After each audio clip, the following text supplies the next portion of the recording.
আমুদি মাছের এই রেসিপিটা করে দেখেছেন? আমুদি মাছের চচ্চড়ির উপকরণ এখানে আমি আমুদি মাছটাকে এখানে আমি নুন হলুদ মাখিয়ে রেখেছি।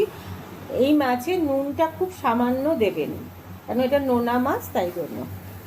আর এখানে লম্বা লম্বা করে আলু কেটে রেখেছি, পেঁয়াজ কুচো, টমেটো কুচো, রসুন থেতো করে রেখেছি, আর ধনেপাতা, কাঁচা লঙ্কা। কড়াইতে তেল গরম হয়ে গেছে, এবার প্রথমে আমি মাছটা ভেজে নেব।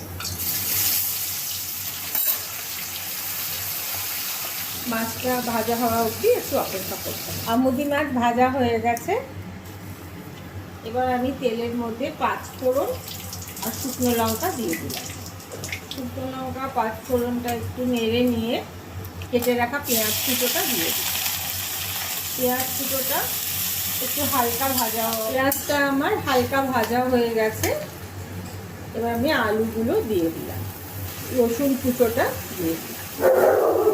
এবার সবটা পুরোটা ভালো করে ভাজা হওয়া অবধি একটু অপেক্ষা করব। পেঁয়াজ আলুটা ভালো মতন ভাজা হয়ে গেছে, এবার আমি টমেটোগুলো দিয়ে দিই।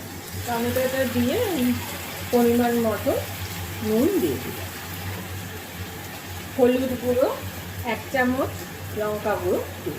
এবার ভালো করে নেড়ে নিয়ে টমেটোগুলো একটু নরম হওয়া অবধি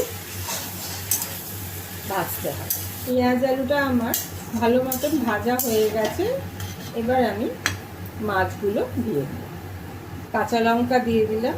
মাছগুলো দিয়ে ভালো করে একটু নেড়ে নিয়ে 2 মিনিট মতো কষতে হবে।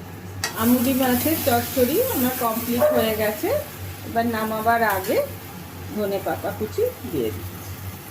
আপনাদের যদি রেসিপিটা ভালো লেগে থাকে তাহলে অতি অবশ্যই একটা লাইক, শেয়ার আর কমেন্ট করুন।